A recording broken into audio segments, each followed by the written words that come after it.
Today we're going to introduce line pressure and changing the weight of your line. You will find this little hat sheet in your envelope of papers.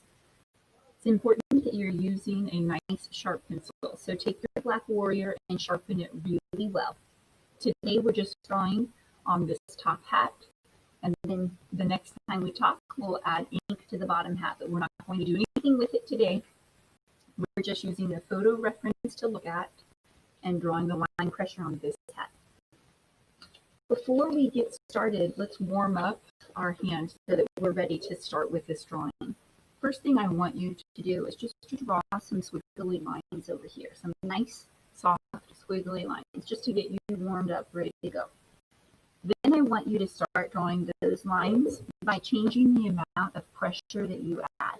And notice how I'm holding my pencil at this angle so that there are times when I'm able to get more of the graphite out on my paper so that the line, the weight or the thickness of it is greater than when I lighten the pressure down here.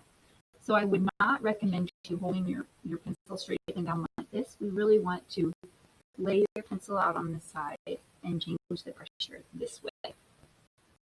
So this is the line pressure with line variation. You can also create implied lines, and implied lines will happen naturally as you're sketching really quick. Your pencil may or pen may jump off the edge of the page.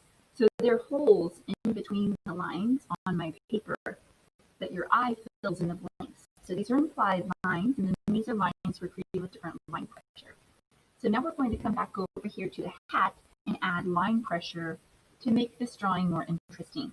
So you've worked really hard on the contour line of your still life. Whether you've been at home or at school, you've been creating a still life drawing of just contour line and graphite. We're going to add the last step to this assignment by creating line variation on that contour line drawing that you've created.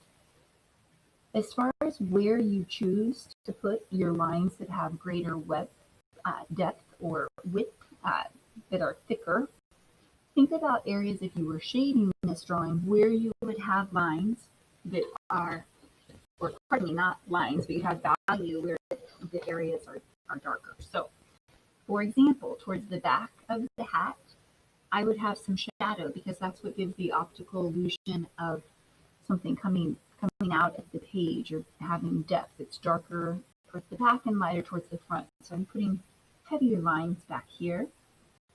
Where these folds and wrinkles are in the fabric of the hat, and I'm looking at my photo reference to see some of those folds are really soft and delicate. So those lines are going to be soft, light lines, and some of them will be implied. It's hard to see on the screen, but if you look closely at the image, the picture, you can see that there is some stitching on the brim of the hat. So I'm going to put an implied line on the brim to imply the stitching. Just going to keep coming through in areas where I need to make my line heavier. I'm going to go back over it. In areas where maybe I get too heavy, I can use my kneaded eraser and lift off some of that graphite to make it lighter. So this is line pressure. This is your warm up, and this is your practice on the hat. So you now can take that and apply it to your still life. On your still life drawing, you shouldn't have any shading. It should just be line variation with the line pressure and just in graphite for this assignment. It's due tomorrow by midnight. If you have any questions, email or text me on Remind, and I'll be happy to answer them. Hope you guys are doing great. I'll see you soon.